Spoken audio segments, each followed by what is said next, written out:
organizers of events like this, as well as people that are in the humanitarian sector? Incentives, you say?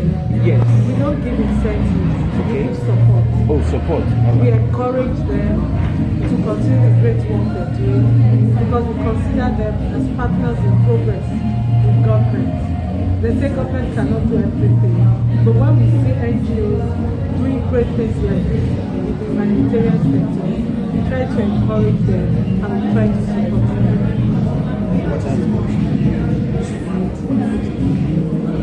You want me to start saying that here? I will. All right. But you can say something. We have several programs that we're doing to help sustain women and youth, starting with the Micro Enterprise Support Initiative, where we give equipment to artisans, to students that have graduated from our 19 Skills Acquisition Center, who have gone through trainings in about 20 locations, tuition free for 9 to 12 months.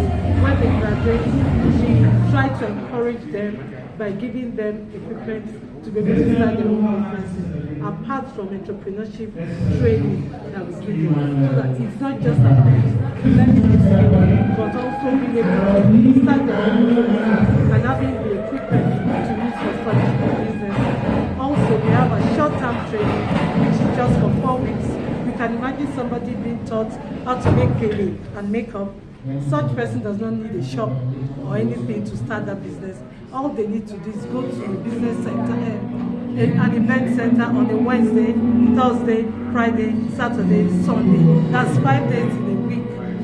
And if they target for just 10 people in a day, that's about 20,000 a day.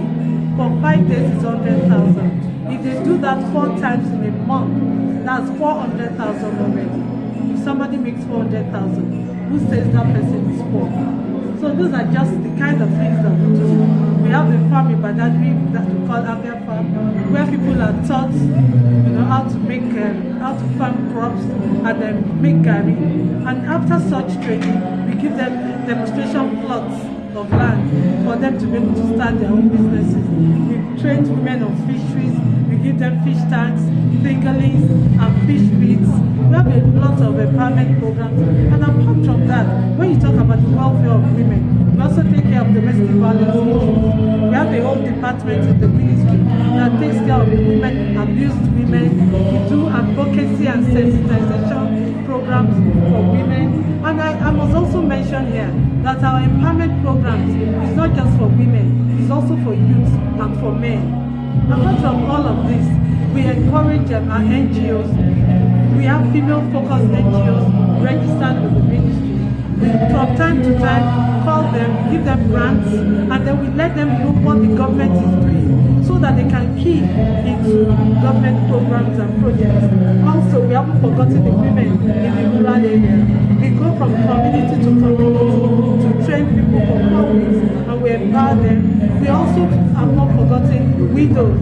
For our 4 weeks training, we have trained people living with disability. We have gone to the internally displaced persons in the IDP camp. We've trained people living with sickle cell. We've trained people with HIV/AIDS.